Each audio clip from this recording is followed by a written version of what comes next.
Puji Tuhan. Pagi hari ini saya mengajak saudara membuka di dalam kitab 1 Samuel pasal 3. Kita akan baca hanya satu ayat saja. Di ayat 1. 1 Samuel pasal yang ketiga.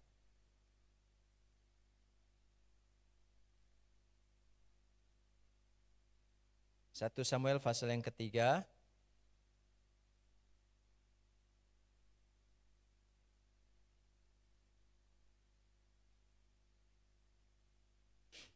Oke. Kita baca bersama-sama. 3, 2, 1. Samuel yang muda itu menjadi pelayan Tuhan di bawah pengawasan Eli. Pada masa itu firman Tuhan jarang, penglihatan pun tidak sering. Puji Tuhan. Saudara-saudara, satu ayat saja, tapi saya akan bahas seluruh di pasal 3, saudara-saudara, dari kitab 1 Samuel. Saudara-saudara, saya memberi tema pagi hari ini, di khotbah ini, cintamu tak lagi sama. Cintamu tak lagi sama. Wah, puitis sekali ya. Haleluya. Yang muda-muda senyum, wah cintanya tak lagi sama. Saudara-saudara yang dikasihi oleh Tuhan, puji Tuhan. Beberapa waktu yang lalu, banyak berita di beberapa belahan dunia, negara, mereka sudah lebih bebas, artinya lebih landai situasi, keadaan, pandemi ini berlangsung, semua mengalaminya. Dan kemudian ketika suami istri yang tadinya biasa berpisah, dan kemudian sibuk dengan pekerjaannya sendiri-sendiri sepanjang hari, sepanjang waktu ketemu, sudah capek semua. Dan ketika semua bekerja dari rumah atau semua ditutup, dibuat ada banyak keterbatasan beraktivitas dan semua orang berkumpul di rumah, termasuk suami istri. Dan apa yang terjadi, saudara-saudara? Salah satu berita yang diberitakan, sebenarnya ini dari berita luar negeri, namun dilanjutkan oleh banyak media media online. Menarik, saudara lihat, bisa geser slide saya ya. Berita online, saudara-saudara ya, menyebutkan ini dia ya. Kalau sudah lihat di sana, saya mengutip dari Kompas ya. Tapi ini kenyataan, angka perceraian meningkat akibat COVID-19. Nah, lalu kemudian ada saran dari akademisi IPB Bandung ya. Saudara-saudara, menghabiskan waktu sepanjang hari bersama pasangan selama masa karantina COVID-19 nyatanya tak selalu berujung harmonis. Jadi percayaan. Tapi kutipan ini melanjutkan dari berita sebenarnya yang sedang terjadi di luar, khususnya di Cina ya. Tapi pasti itu tidak menutup kemungkinan terjadi di Indonesia. Beberapa waktu lalu juga ada beritanya, tapi tidak seheboh yang diberitakan saya kutip di kompas.com ini. Saudara-saudara yang dikasihi oleh Tuhan, rupa-rupanya situasi-situasi yang sulit, masa-masa sukar ketika orang biasa berpisah, jarang ketemu, lalu kemudian bertemu dalam waktu yang intens, yang lama, panjang, rupanya tidak selalu menimbulkan hal yang lebih baik. Seperti ada kebalikan yang terjadi. Mestinya yang kita bayangkan dalam sebuah hubungan itu, ketika mereka bersama-sama, suami istri itu menjadi masa-masa yang menyenangkan, masa-masa yang seharusnya mereka menjadi sangat berbahagia, menjadi saat di mana mereka lebih akrab dan lebih membangun hubungan bisa lebih dalam, juga orang tua dengan anak-anak dan orang tua dan sebaliknya. Tapi kenyataan beberapa rupanya beda, itu yang diberitakan, saudara-saudara. Dan itulah yang terjadi. Dan ini mungkin dalam kasus rumah tangga, ini merujuk dalam satu contoh yang sedang terjadi hari-hari ini, yang lagi hangat diberitakan. Tapi saya mau ngajak saudara melihat kepada firman Tuhan pagi hari ini. Apa yang terjadi di dalam pasal 3 ayat 1, seperti yang firman Tuhan katakan buat kita pagi hari ini. Perhatikan baik-baik saudara-saudara. Ya, Samuel yang muda itu menjadi pelayan Tuhan di bawah pengawasan Eli. Nah, perhatikan kalimat berikut. Pada masa itu firman Tuhan jarang. Ya, firman Tuhan jarang. Dan kemudian penglihatan pun tidak sering. Nanti kita lihat kenapa. Nah tadi kan kita disodorkan pada sebuah kisah, sebuah cerita tentang suami istri rupa-rupanya di mana mereka berkumpul dalam waktu yang lebih banyak, justru hubungan mereka menjadi tidak harmonis. Kenapa? Ada yang menganalisanya begini, karena mereka akhirnya tahu kekurangan mereka, kelemahan mereka lebih banyak. Biasanya ketemu hanya 2 jam, 3 jam, sekarang ketemu 24 jam satu hari. Nah alasan itulah kemudian mereka sering memperdebatkan, mempermasalahkan hal-hal yang kecil, yang tidak begitu penting, tapi itu menjadi masalah yang besar. Tapi itu tidak hanya terjadi di hubungan antar manusia, antara satu pasangan dengan pasangannya, orang tua dengan anak dan sebaliknya. Saudara perhatikan pada ini terjadi di dalam hubungan seseorang dengan Tuhan. Terjadi di antara Allah dengan umatnya. Terjadi kepada orang yang katanya percaya memiliki iman kepada Tuhan. Dan orang yang beragama dengan Tuhannya, saudara-saudara. Saudara-saudara, ada masalah yang terjadi. Perhatikan baik-baik ayat ini, kalimat ini. Pada masa itu firman Tuhan jarang. Jadi anak-anak Tuhan, umat Allah sudah jarang sekali dengar firman. Pertanyaannya apakah Tuhan yang memang tidak berfirman, Tuhan yang tidak ngomong kepada mereka, Tuhan tidak memberi petunjuk kepada mereka, atau sebaliknya yang terjadi? Nah saudara-saudara yang dikasih oleh Tuhan, kalau sudah perhatikan baik-baik, ini semacam sebuah ironi. Kalau sudah perhatikan bahwa baca dari pasal 1 sampai di pasal yang ketiga dan seterusnya, pasal 6, pasal 7, saya akan mendapatkan satu kata ini, yaitu Silo. Nah Eli dan yang lainnya, anak-anaknya dia imam, ya, seorang pemimpin agama, dia melayani di rumah Allah, di tabut Allah, ya, atau tabernakel. Dan saudara tahu di Silo adalah tempat di mana rumah Allah itu berada. Silo adalah sebuah tempat sebagai simbol pusat dari ritual, pusat dari kemudian kultus, jadi pusat penyembahan dan pusat keagamaan orang-orang percaya, anak-anak Tuhan, bangsa Israel pada waktu itu. Nah saudara-saudara, ada di antara mereka, ada di tengah mereka, itu tidak hanya simbol kehadiran Allah, tapi simbol dari keagamaan, dari iman mereka kepada Allah ada di tengah-tengah mereka. Ya. Namun yang menarik saudara-saudara, kalau sudah perhatikan yang berikutnya, perhatikan, tidak hanya itu menunjukkan sebuah tempat dan itu simbol dari kehadiran Allah dan itu pusat dari keagamaan, pusat dari penyembahan mereka. Tapi kata kedua adalah firman Tuhan jarang. Jarang mereka dengar. Ini ironi saudara-saudara. Tempat ibadah ada, tetap beribadah di sana. Kemudian pelayan Tuhan ada, imam Allah ada. Tapi masalahnya adalah firman Tuhan jarang. Mereka tidak lagi mendengar Tuhan bicara, atau mereka tidak mau, sebaliknya mereka tidak mau lagi mendengar Tuhan bicara. Ungkapan ini menarik. Saudara-saudara, ketika ayat pertama mengatakan firman Tuhan jarang, pada masa itu firman Tuhan jarang. Ungkapan ini saudara-saudara bisa memiliki makna bahwa ada sesuatu yang lebih berharga dari firman Tuhan bagi hidup mereka.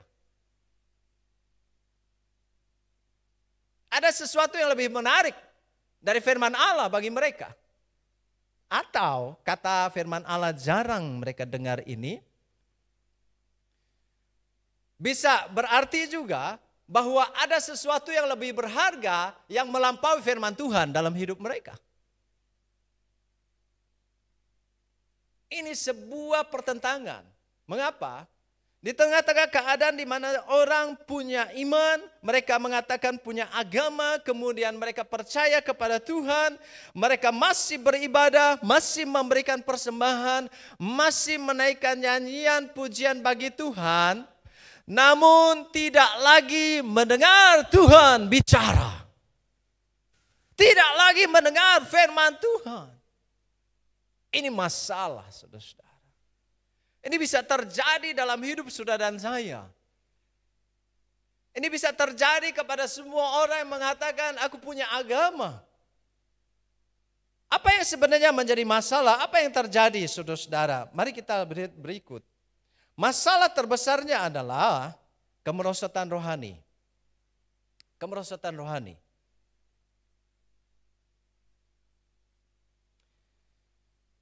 Pasal 2, saya mau baca, ditayangkan di slide buat saudara. Adapun anak-anak lelaki Eli adalah orang-orang dursila. Anak-anak Eli mereka adalah imam, mereka pelayan Tuhan. Ya, di mana tabut perjanjian Allah ada, di mana kemah, ya, kemah tempat tabut itu juga ada atau disebut tabernakel itu ada di tengah mereka. Mereka melayani di sana. Tidak hanya Eli tapi kedua anaknya. Tapi firman Tuhan mengatakan, adapun anak-anak lelaki Eli adalah orang-orang dursila, mereka tidak mengindahkan Tuhan. Eli telah sangat tua apabila didengarnya segala sesuatu yang dilakukan anak-anaknya terhadap semua orang Israel, dan bahwa mereka itu tidur dengan perempuan-perempuan yang melayani di depan pintu kemah pertemuan. Berkatalah ia, Eli, kepada anak-anaknya, kepada mereka, mengapa kamu melakukan hal yang begitu, sehingga ku dengar dari segenap bangsa ini tentang perbuatan-perbuatanmu yang jahat itu. Masalah terbesar adalah kemerosotan rohani, bukan tidak memiliki agama, bukan tidak mengakui saya punya iman, bukan tidak percaya Allah ada. Bukan masalahnya tidak ada di tempat ibadah, tetap beribadah, tetap memberikan persembahan, tetap melayani, masih punya iman, masih punya agama, masih mengakui bahwa saya ibadah setiap minggu, saya juga ikut aktif dalam kegiatan-kegiatan rohani. Tapi masalahnya ada kemerosotan rohani di dalamnya, saudara-saudara. Jadi itu tidak serta-merta akan menunjukkan sesuatu yang lebih baik terjadi di dalamnya. Ini menunjukkannya kepada kita. Persoalan terbesar, kenapa akhirnya firman Tuhan itu tidak didengar? Enggak bisa didengar lagi. Mereka enggak bisa dengar Tuhan bicara lagi. Apakah Tuhan tidak bicara? Tuhan masih bicara. Nanti kita lihat. Tuhan masih bicara. Apakah benar Tuhan tidak menyampaikan pesan lagi kepada mereka? Apakah benar Tuhan tidak menegur mereka lagi ketika mereka salah? Tidak. Tuhan tetap dia Allah yang sama, dia Allah yang hidup, dia masih bicara kepada umatnya, menegur umatnya, menasehati mereka, menyampaikan firman Tuhan. Masalahnya adalah kemerosotan rohani itu membuat pendengaran rohani seseorang juga ikut merosot. Kehilangan kepekaan rohani. Apa yang terjadi akhirnya, saudara-saudara? Nah, ini sebuah metafora. Saya buat metafora ya. Jadi sebuah penggambaran dan memperbandingkan. Saya baca kalimatnya, syairnya ya. Ini bukan syair dari Alkitab. Tak pernah terbayang akan jadi seperti ini pada akhirnya. Semua waktu yang pernah kita lewati bersamanya telah hilang dan sirna.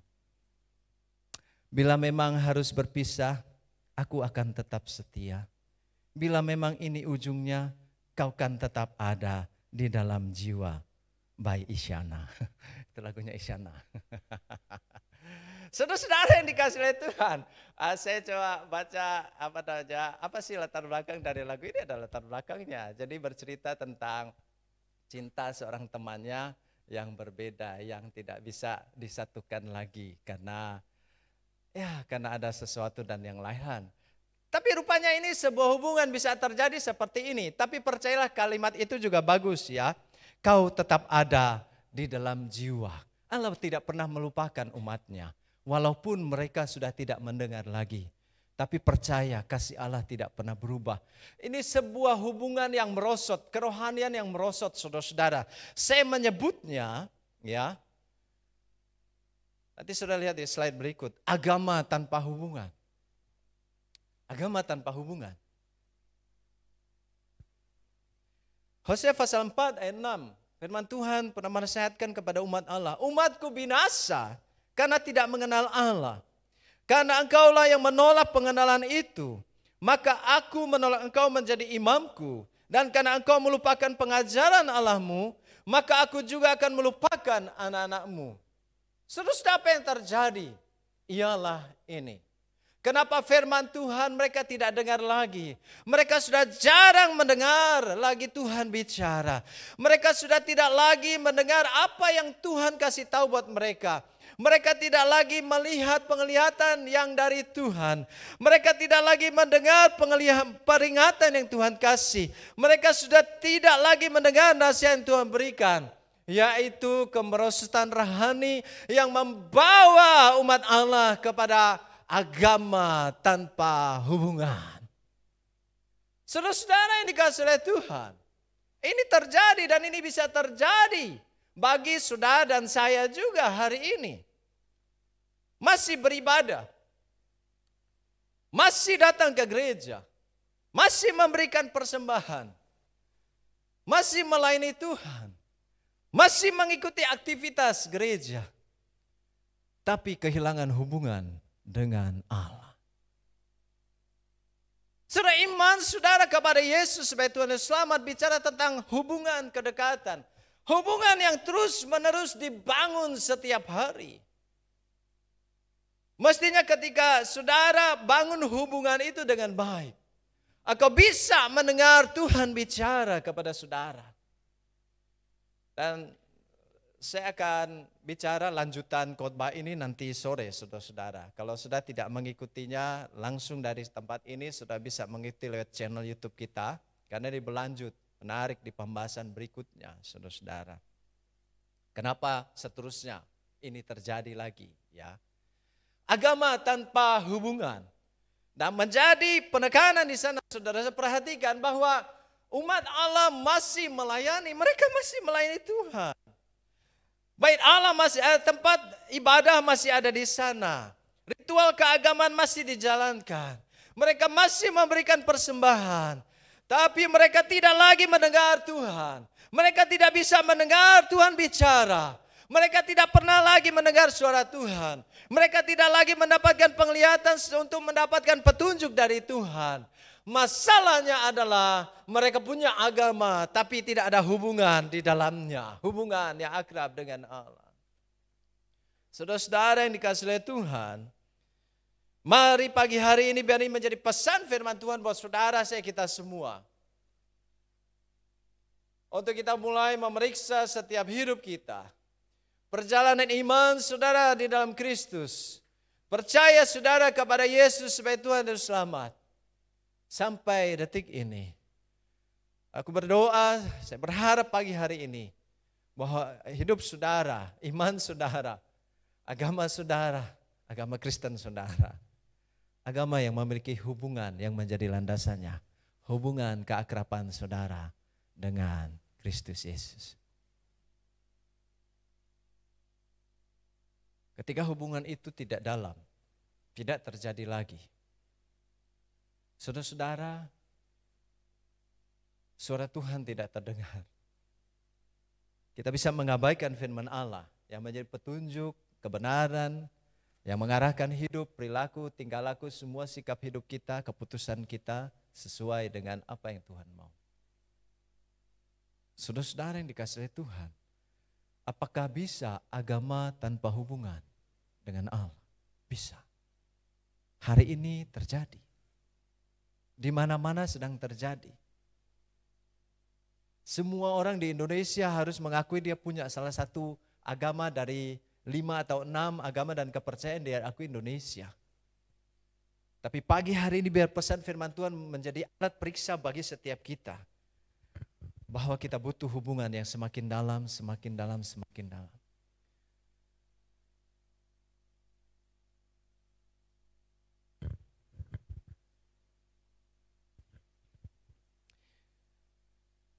Ayat 10.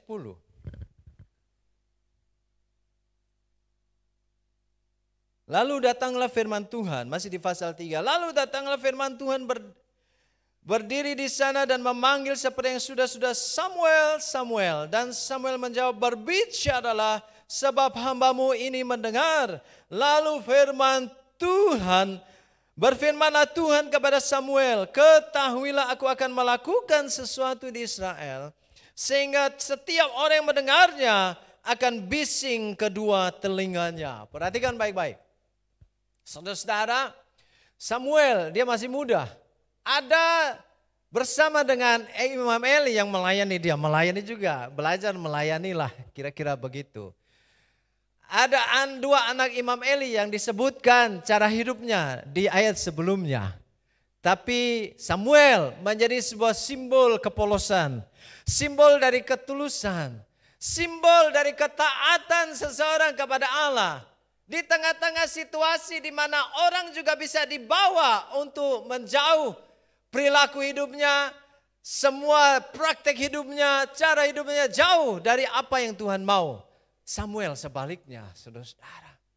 Mari kita lihat ayat ini dengan baik. Samuel yang masih muda. Nah, kira-kira kalau muda itu, yang kata yang dipakai adalah dia masih anak-anak, mau menginjak masa remaja. Masih sangat muda, saudara-saudara. Jadi dari anak kanak-kanak, masa kanak-kanak dia mau menginjak remaja. Masih sangat muda, masih sangat polos, masih sangat tulus hatinya.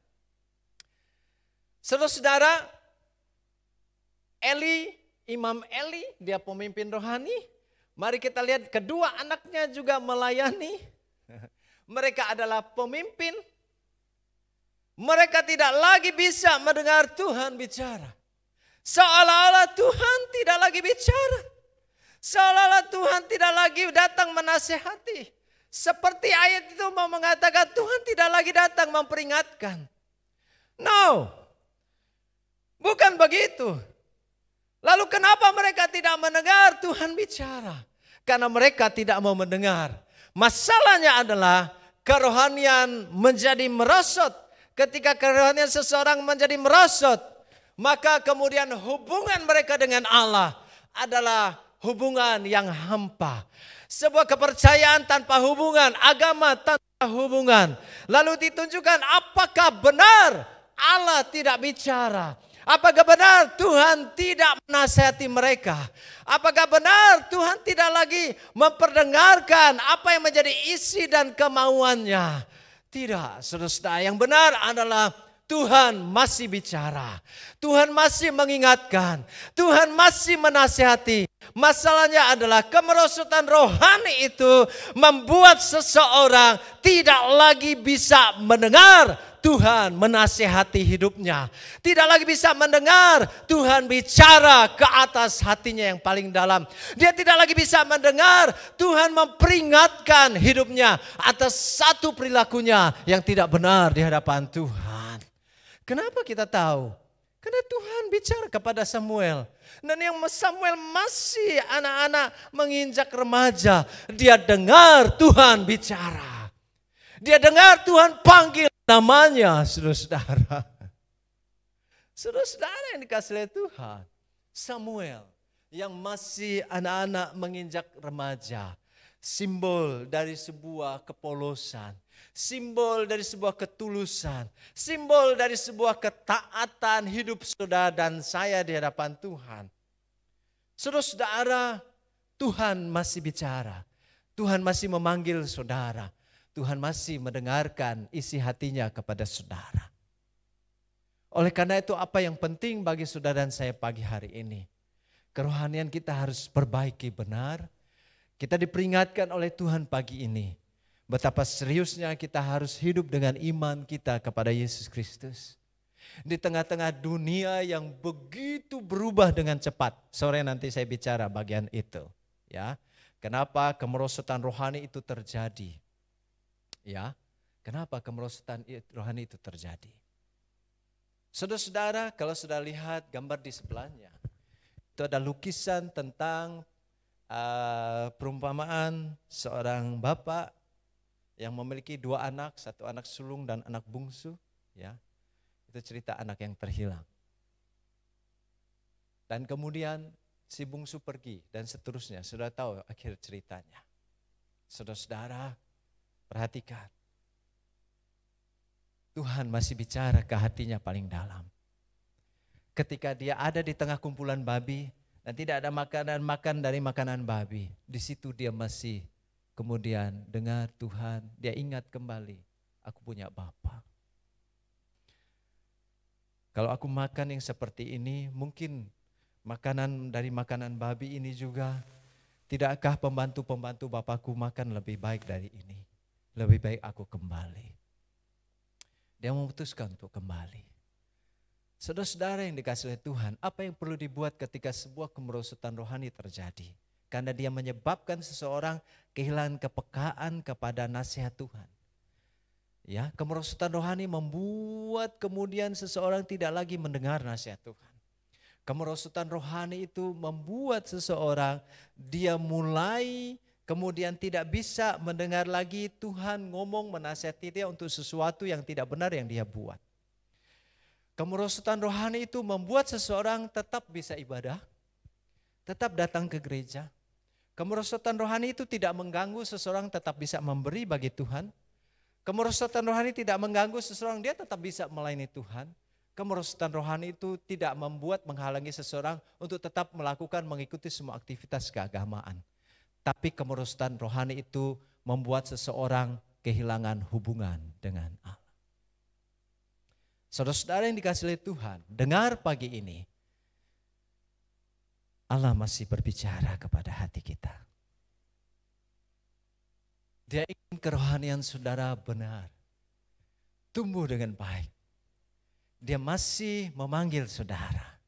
Ketika ada sesuatu yang gak benar, gak pas dilakukan, keluar dari apa yang dia mau, dia masih menasihati saudara. Dengarkan itu baik-baik. Dia masih bicara lewat firman Tuhan, saudara-saudara. Kenapa umat Allah tidak lagi mendengar? Masalah adalah kemerosotan rohani. Saudara-saudara yang dikasihi oleh Tuhan, mari pagi hari ini kita sungguh-sungguh datang di hadapan Tuhan. Katakan, Tuhan, aku pengen. Pada pagi hari ini kalau aku ibadah, ibadahku adalah ekspresi sebuah hubungan kedekatanku dengan Allah. Kalau aku melayani, pelayananku adalah ungkapan hubunganku yang dekat dengan Engkau. Kalau aku memberi pada pekerjaan Tuhan, maka itu adalah ungkapan hati dan kerelaan hatiku yang menjadi ungkapan dari hubungan kedekatanku dengan Engkau. Saudara-saudara yang dikasihi oleh Tuhan, pastikan pagi ini bahwa engkau masih terhubung dengan Allah. Kau masih mendengar Tuhan bicara ke dalam hidupmu. Kau masih dengar Tuhan memanggil engkau pagi ini. Dan itu menjadi hal yang baik untuk hubungan saudara terus tumbuh. Jangan sampai kita tetap beribadah, kita tetap datang di depan rumah ibadah, kita mendengarkan khotbah, kita masih melayani Tuhan, tapi kehilangan hubungan dengan Allah di dalamnya. Apakah itu bisa terjadi? Sangat bisa. Kira-kira apa yang bisa menyebabkannya kemudian? Nanti sore saudara bisa ikuti khotbah berikutnya. Ya, saudara bisa dengar lewat channel YouTube-nya langsung atau saudara datang kemari. Pagi hari ini saudara-saudara, rupa-rupanya cinta seseorang itu bisa tidak lagi sama. Ya. Tidak hanya suami istri, tapi cinta seseorang kepada Tuhan juga mungkin bisa tidak lagi sama. Tapi percayalah pagi hari ini, Tuhan masih memanggil saudara, bicara kepada saudara untuk memastikan cintamu tetap sama ketika dia menjumpai pertama kali saudara. Katakan di hati saudara, tresnoku, salah, nanti yang gak bisa bahasa Jawa gak bisa, cintaku tetap sama padamu Tuhan. Haleluya. Tuhan memberkati saudara. Puji Tuhan. Puji Tuhan. Haleluya. Terima kasih buat pagi hari ini. Haleluya, haleluya. Bapak Ibu saudara-saudara yang dikasihi Tuhan.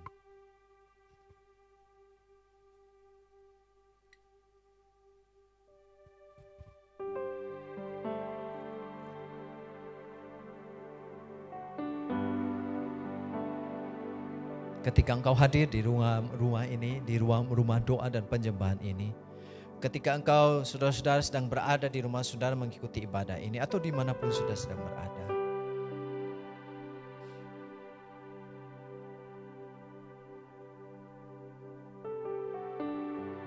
biarlah itu benar-benar menjadi ekspresi hubungan kedekatan saudara dengan Tuhan. Bahwa saudara masih bisa mendengar Tuhan bicara ke hati dan hidupmu, ke dalam tingkah laku, perilaku saudara, cara hidup saudara. Kau masih bisa mendengar Tuhan memanggil engkau untuk memastikan cintamu kepadanya tetap sama. Sama seperti ketika dia pertama kali menjumpai engkau.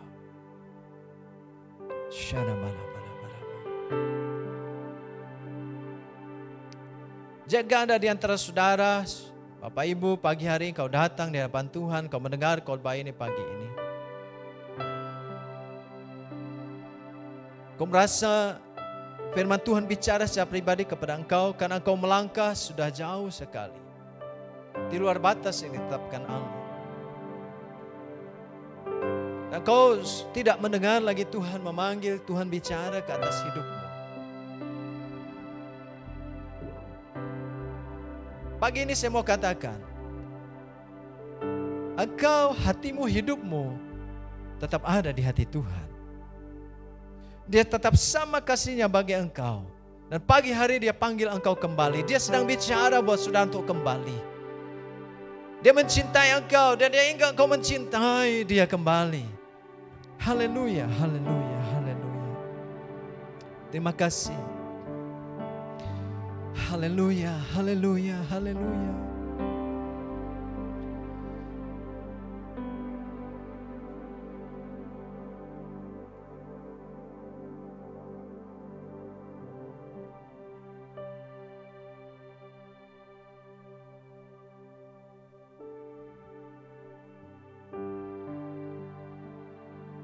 Haleluya, haleluya.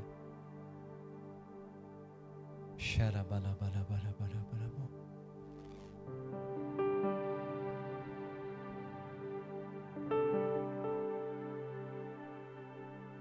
Saya mau ajak saudara lebih dalam sebentar masuk ke dalam firman Tuhan yang kau dengar pagi ini. Apakah kau masih mendengar Tuhan bicara kepadamu lewat Alkitab yang kau baca?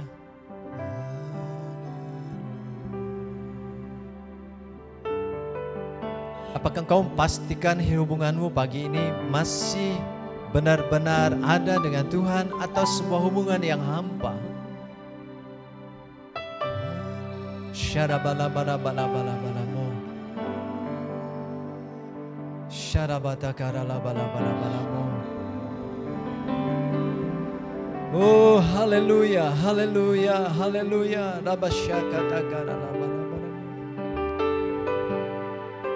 Mari bersama-sama katakan pagi hari ini, Tuhan, aku ingin kembalikan cintaku seperti semula kepadamu. Haleluya, haleluya. Haleluya.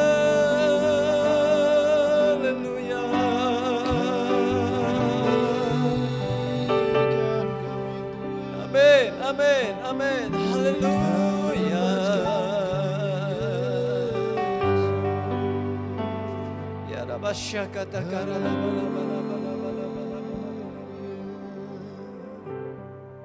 Amin, amin, amin. Terima kasih Roh Kudus. Mari Bapak Ibu saudara-saudara yang ada di ruangan ini, saya undang saudara berdiri bersama-sama di hadapan Tuhan. Haleluya, haleluya. Mari kita sama-sama katakan pagi hari ini, Yesus, biar aku mencintai Engkau seperti sedia kala aku berjumpa dengan Engkau. Pulihkan hubunganku dengan Engkau pagi ini. Berdoalah pagi hari ini. Haleluya. Haleluya. Haleluya. Haleluya. Haleluya.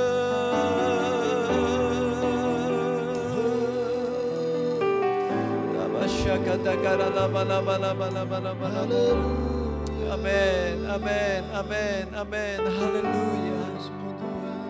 Terima kasih buat pagi ini. Aku berdoa bagi setiap jemaatmu yang ada di ruangan ini maupun ada di rumah, dimanapun mereka berada sedang mengikuti ibadah ini.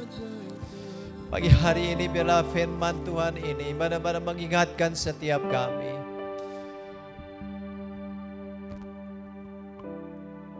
Bahwa cinta kami tetap sama kepada Engkau. Kalau toh itu mulai berubah, biarlah pagi hari firman Tuhan lewat khotbah ini menyadarkan kami, mengingatkan, memanggil kami kembali untuk kembali pada kasih kami yang mula-mula. Pada cinta mula-mula kami kepada Engkau. Begitu akrab, begitu dekat hubungan pribadi dengan Engkau setiap hari. Begitu mudah mendengar Engkau bicara, menasehati, menegur. Haleluya, haleluya. Mendengar Kau memanggil. Aku berdoa pagi hari, kembalikan itu, kembalikan itu. Di dalam nama Yesus, di dalam nama Yesus. Terima kasih, tolong setiap jemaat-Mu pagi hari ini. Ada dimanapun mereka berada. Kami rindu ketika kami datang beribadah, kami datang di rumah Tuhan, kami datang memuji Tuhan, kami datang mengorbankan persembahan bagi pekerjaan Tuhan, kami melayani Tuhan. Benar-benar itu ungkapan hubungan kedekatan kami dengan Engkau. Itu ungkapan dari hidup kami yang masih mendengar Engkau bicara, masih mendengar Engkau memanggil kami. Biarkan kasih kami tetap polos, tetap tulus, tetap taat dan sungguh-sungguh di hadapan-Mu pagi hari ini. Haleluya. Terima kasih, berkati keluarga-keluarga yang datang pagi hari ini. Biarlah damai, sukacita, kebahagiaan menjadi bagian hidup mereka sepanjang hari, setiap hari, sepanjang minggu. Aku berdoa buat mereka yang bekerja di sepanjang minggu, diberkati apa yang mereka kerjakan, buat berhasil itu. Di dalam nama Yesus aku berdoa buat jemaat-Mu yang akan mengorbankan semua korban persembahan, persepuluhan korban persembahan misi, ucapan syukur mereka. Kau berkati apa yang akan mereka korbankan dalam nama Yesus. Kau berjanji Kau memberkati mereka, membuka tingkap di langit, mencurahkan sampai berkelimpahan. Kami percaya sepanjang minggu ini kami akan dalam pengurapan dan penyertaan dari Roh Kudus. Sehingga mulut bibir kami selalu mengatakan kebenaran, menyaksikan kasih dan kebaikan-Mu kepada semua orang yang kami jumpai ya Tuhan Yesus. Terima kasih, terpujilah nama-Mu. Haleluya. Dan pada akhirnya jemaat yang adalah milik Kristus. Pagi hari pulanglah engkau, terimalah berkat dari Tuhan. Terimalah berkat dari Bapa, kasih karunia dari Tuhan Yesus, persekutuan dengan Roh Kudus menyertai engkau hari ini sampai Maranatha. Tuhan Yesus datang menjemput engkau yang setia dan percaya. Percaya, katakan bersama-sama, amin. Beri tepuk tangan yang meriah buat Tuhan Yesus. Saya ucapkan selamat hari Minggu, shalom. Tuhan memberkati saudara semuanya, saudara yang ada di rumah juga Tuhan memberkati saudara. Amin.